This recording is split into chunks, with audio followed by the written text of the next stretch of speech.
Dr. Parmjit Palmer. Mr. Speaker, thank you.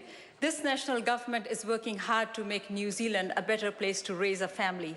Mr. Speaker, we have a good lifestyle and we are known to be great for social progress. Yes, Mr. Speaker, worldwide we are known to be great for social progress, and it's because of the hard work of this national government, because we are focused on delivering for families. And Mr. Speaker, I would love to give some stats to support what I'm saying, because now the opposition parties have learned to respect stats. They have learned that stats are done independently by the Department of Stats. So, Mr. Speaker, if we look at the unemployment rate, Mr. Speaker, according to the June quarter, unemployment is 5.1%. I am the National List Member of Parliament based in Mount Roskill, and looking in Auckland, Mr. Speaker, the unemployment is 4.7%, lowest since September 2008. And this is because of the number of new jobs that are being created under this national government. Mr. Speaker, jobs are a #1 priority for families to flourish. Mr. Speaker, we delivered free GP visits for children under the age of 13. We increased benefit for families with dependent children, and this was first time in 40 years.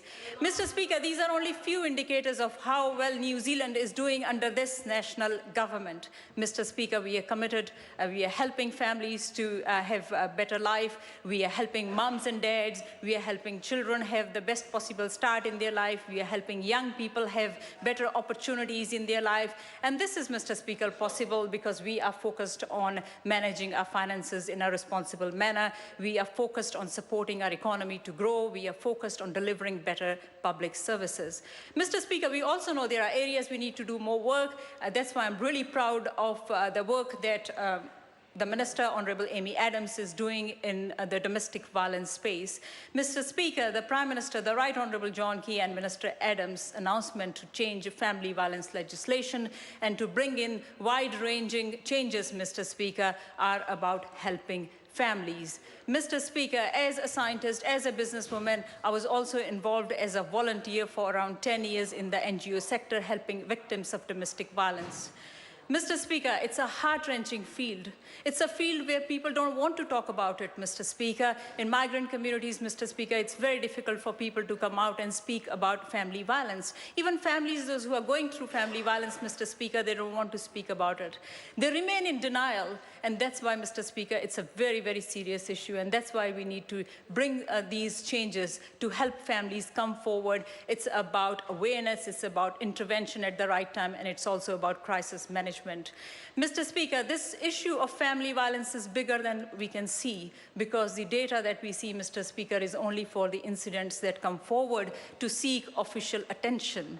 Mr. Speaker, we also need to note that this issue is not just for New Zealand, but is an issue that is for the whole world. And I'm really pleased to see the pilot that is going on in Christchurch, the integrated service provider pilot, and I'm hoping that it will work and we can expand it throughout the country.